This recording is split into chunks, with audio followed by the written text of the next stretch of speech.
అన్నట్టుగానే మేము భావిస్తూ ఉన్నాం. అయితే సరే ఇక డబ్బు, మద్యము, అధికార యంత్రాంగ దుర్వినియోగము ఇవన్నీ కూడా తారాస్థాయికి చేరినాయి. చూస్తూ ఉన్నారు, మీరు కూడా చూస్తున్నారు. ఇప్పుడు మీరు కూడా టీవీలలో మీరు కూడా స్క్రోలింగ్లు ఇచ్చారు, మీరు కూడా వీడియోలు ఇచ్చారు. చాలా చోట్ల మరి పెద్ద ఎత్తున విస్తృతంగా అధికార దుర్వినియోగం కూడా జరిగింది. అయినప్పటికీ ఓటర్లు మాత్రం భయపడకుండా బయటకు వచ్చి ఓటేసినందుకు వారికి కూడా మేము ధన్యవాదాలు చెప్తా ఉన్నాం. సరే, అక్రమాల ద్వారా ఇక మొదలుపెట్టినారు ఆల్రెడీ. బేరాలు, బేరసారాలు, ఎత్తుకుపోవడాలు, పోలీసులను పంపించి బెదిరించడాలు ఇవన్నీ మొదలైనవి ఆల్రెడీ రాష్ట్ర వ్యాప్తంగా. ఎట్లా గెలిచిన దాన్ని, మా దగ్గర గెలిచిన దాన్ని కూడా లాక్కునే ప్రయత్నం కూడా చేస్తూ ఉన్నారు. అయినా కూడా పర్వాలేదు, కొట్లాడతాం. అయితే మాకు సంతోషకరమైన విషయం ఏమంటే సింగరేణిలో జరుగుతున్న బొగ్గు కుంభకోణం ఏదైతే ముఖ్యమంత్రి గారి బావమరిది కీలక పాత్రధారిగా, ముఖ్యమంత్రి బావమరిదే కింగ్ పిన్గా సింగరేణిలో ఏదైతే 6,000 కోట్ల కుంభకోణాలు చేసినారని మేము బయట పెట్టినామో, దాని తర్వాత మాతో పాటు CPI communist party of India కలిసి వచ్చి మాకు చెన్నూరు నియోజకవర్గంలో క్యాతన్పల్లి మున్సిపాలిటీలో మాతో పాటు కలిసి ప్రచారంలో పాల్గొనడమే కాకుండా సీతారాములు గారు ఈరోజు ఆ మున్సిపాలిటీ కూడా మేము గెలుచుకున్నాం. అంటే సింగరేణి ప్రాంతంలో, సింగరేణిలో జరుగుతున్న దోపిడీ ఏదైతే ఉన్నదో, ఈ దోపిడీలో ముఖ్యంగా కాంగ్రెస్, బీజేపీ కలిసి పనిచేస్తూ ఉన్నాయి కాబట్టి వారిని నిరోధించడానికి సిపిఐ కలిసి వస్తే వారిని కూడా కలుపుకున్నాం. ఇక్కడికి వచ్చే ముందు మిత్రులు కొత్తగూడెం శాసనసభ్యులు రాష్ట్ర సిపిఐ సెక్రటరీ సాంబశివరావు గారితో కూడా నేను మాట్లాడాను. కొత్తగూడెంలో కూడా ఈరోజు హంగ్ వచ్చింది. అక్కడ కూడా సిపిఐకి 25 ఏదో వచ్చినట్టున్నాయి, మాకు 9, 10 వచ్చినట్టున్నాయి. కాబట్టి నేను వారికైతే ఓపెన్ ఆఫర్ ఇచ్చినాను. సింగరేణిలో జరుగుతున్న కుంభకోణాలు, సింగరేణిలో జరుగుతున్న దుర్మార్గాలు, అరాచకాలకు అడ్డుకట్ట వేయాలి అంటే డెఫినెట్గా మేము మీతో కలిసి వస్తాము. కాంగ్రెస్, బీజేపీని అడ్డుకోవాల్సిన అవసరం ఉంది. ఎందుకంటే ఈ రెండు చోట్ల కూడా అక్కడ 51% వాటా సింగరేణిలో రాష్ట్ర ప్రభుత్వానికి ఉంది, కాంగ్రెస్ ప్రభుత్వం ఇక్కడ ఉన్నది. 49% వాటా కేంద్ర ప్రభుత్వానికి ఉంది, బీజేపీకి అందులో భాగస్వామ్యం ఉంది. ఇన్ని అక్రమాలు జరుగుతున్నాయని చెప్పి మేము గొంతెత్తి ధర్నాలు చేసి క్షేత్రంలో ఘోషించి ప్రెస్ మీట్లు పెట్టి గవర్నర్ని కలిసి ఇంత హంగామా చేస్తే మరి ఇంతవరకు అటు కాంగ్రెస్ చప్పుడు చేయదు, ఇటు బీజేపీ చప్పుడు చేయదు.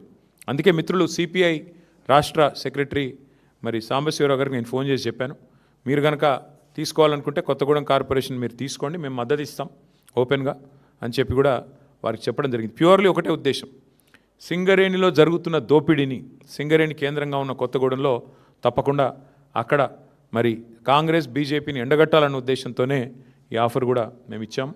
అట్లా కలిసి వచ్చే లౌకిక పార్టీలు ఉంటాయి, చాలా రకరకాల కాంబినేషన్స్ ఉంటాయి.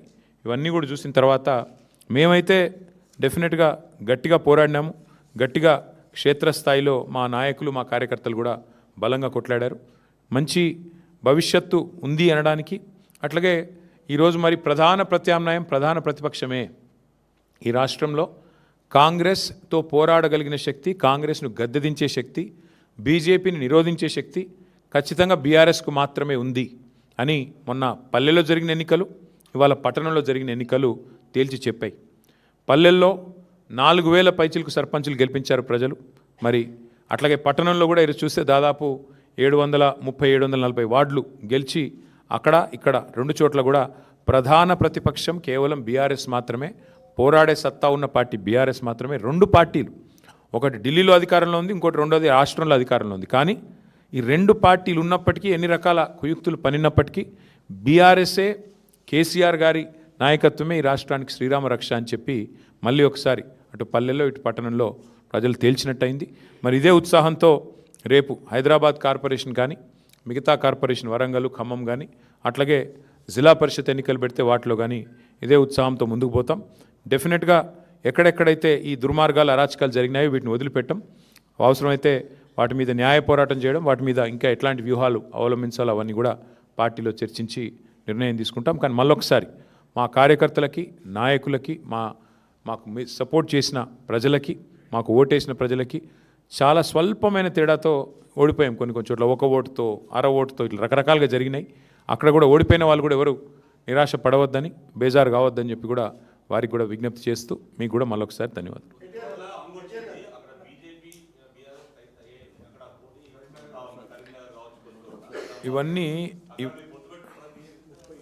ఇవన్నీ బ్రదర్, ఇవన్నీ ఒక దగ్గర లేట్ల పరిస్థితి దాదాపు 30 చోట్ల ఉంది. కావాలంటే లిస్ట్ చదవమంటే చదువుతాయి, నా దగ్గర ఉంది. ఎక్కడెక్కడ హంగు ఉన్నది అనే దానికి ఇగో సౌత నేను జనగామ, మహబాదు, కే సముద్రము, వర్ధన్నపేట, గద్వాల, అల్లంపూరు, దేవరకద్ర ఇగో మొత్తం 30 లిస్ట్ ఉంది. దీన్ని బట్టి ఏమర్థమవుతుంది నీకు? మేము ఆల్రెడీ స్పష్టంగా గెలిచింది దాదాపు ఒక 15-16 ఉన్నాయి. అవి కాకుండా 30 హంగు ఉన్నాయి. అంటే రాష్ట్రంలో 117 చోట్ల ఎన్నికలు జరిగితే 30 హంగు ఉన్నాయి, 15 మేము గెలిచినాం. అంటే 46 పోనీ వాళ్ళు గెలిచిందని. కాబట్టి నేనేమంటున్నా అంటే ఇక్కడ ఏ వైఖరి అవలంబించాలి, మా పెద్దలు మా పార్టీ అధ్యక్షులు కేసీఆర్ గారితో కూడా మాట్లాడతాం. అట్లే స్థానిక నాయకత్వ మనోభావాలు కూడా మేము, ఎందుకంటే స్థానిక ఎన్నిక, స్థానిక నాయకుల మనోభావాలు, స్థానికంగా ఏం పరిస్థితులు ఉన్నాయి అవి కూడా బేరీ చేసుకున్నాక నిర్ణయం తీసుకుంటాం. ఇంకా 2 డేస్ టైం ఉంది కాబట్టి ఆలోచించి నిర్ణయం తీసుకుంటాము. ఇప్పుడు నేను ఓపెన్గా చెప్పాను, కొత్తగూడెంలో కాంగ్రెస్ బీజేపీ 2 కలిసి సింగరేణికి అన్యాయం చేస్తున్నాయి. ఇందులో వేరే ఉద్దేశం ఏం లేదు, మాకు రాజకీయపరమైన ఉద్దేశం ఎజెండా ఏం లేదు. సింగరేణిని 2 జాతీయ పార్టీలు గొంతు కోస్తున్నాయి. ఇవాళ కాంగ్రెస్ దోపిడీ చేస్తుంటే బీజేపీ ఎందుకు మౌనంగా ఉంటుందని మేము అడుగుతున్నాము. ఆధారాలతో ఆధార సహితంగా మేము స్పష్టంగా కుంభకోణం జరిగిందని బయటపెడితే ఎందుకు బీజేపీ ఉపేక్షిస్తున్నది? ఎందుకు రేవంత్ రెడ్డిని కాపాడుతున్నది?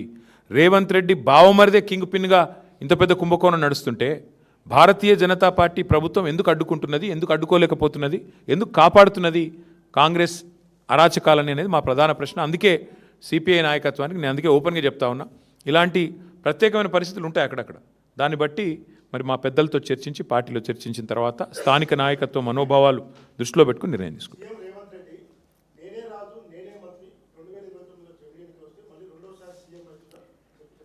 సరే అనేది ఇక చాలామంది అట్లా అనుకున్న వాళ్ళు ఇదివరకు చూడలేదా? తుగ్లక్ ఉండే ఒకడు, ఇక చాలామంది ఉన్నారు అసంటోళ్ళు. అట్లాంటి పిచ్చి తుగ్లక్లు చాలామంది ఉంటారు. అట్లాంటి వాళ్ళు వస్తారు పోతారు, ఎవ్వరూ పర్మనెంట్ కాదు. నేనే రాజు నేనే మంత్రి అనుకున్న వాళ్ళు చాలామంది అట్లనే గాలి కొట్టుకొని పోయినరు. ఈ దేశము చాలా గొప్ప దేశం. ప్రజల చైతన్యాన్ని కూడా ఎవరైనా తక్కువ అంచనా ఇస్తే చాలా తెలివి తక్కువది. ఈ దేశంలో ఇందిరాగాంధీ గారు ఓడిపోయినారు, ఎన్టీ రామారావు గారు ఓడిపోయారు, కేసీఆర్ లాంటి తెలంగాణ తెచ్చిన నాయకుడు కూడా మన కామారెడ్డిలో దురదృష్టవశాత్తు ఓటమి పాలయ్యారు. సరే రేవంత్ రెడ్డి గారు అక్కడ 3rd వచ్చారు, అది వేరే విషయం అనుకో. కానీ పాయింట్ ఏంటంటే ఈ దేశంలో అట్లా రేవంత్ రెడ్డి లాగా విర్రవీగిన వాళ్ళు, నేనే రాజు నేనే మంత్రి అన్న వాళ్ళు చాలామంది వచ్చారు, చాలామంది పోయారు. కానీ దేశం అట్లే ఉంది, ప్రజల చైతన్యం అట్లే ఉంది. చైతన్యాన్ని తక్కువ అంచనా వేసిన వాళ్ళు ఎవరైనా కూడా గాలికి పోతారు భవిష్యత్తులో. పార్టీ మారిన ఎమ్మెల్యేల విషయంలో మేము మొదటి నుంచి ఒకటే చెప్తున్నాం. రేవంత్ రెడ్డి గారు మళ్ళీ నాకు తెలిసి ఇవాళ వచ్చి మేము గెలిచినాము, మాకు తిరుగులేదు వెరుగులేదు, నేనే రాజు నేనే మంత్రి అని మళ్ళీ పోజులు కొడతాడు. నేను రేవంత్ రెడ్డిని ఒకటే అడుగుతున్నా, మీరు కూడా అడగండి. ఇలా ప్రెస్ మీట్ పెడతారు కదా, అడగండి. నిజంగా నీ గవర్నమెంట్ మీద నీకు అంత నమ్మకం ఉంటే ఆ 10 మందితో రాజీనామా చెప్పి ఎలక్షన్కి చూద్దాంపా. ఎందుకంటే ఇవి స్థానిక ఎన్నికలు. ఆ స్థానికంగా మోరీ బాగుందా, ఆడ నీళ్ళు వస్తున్నాయా లేవా,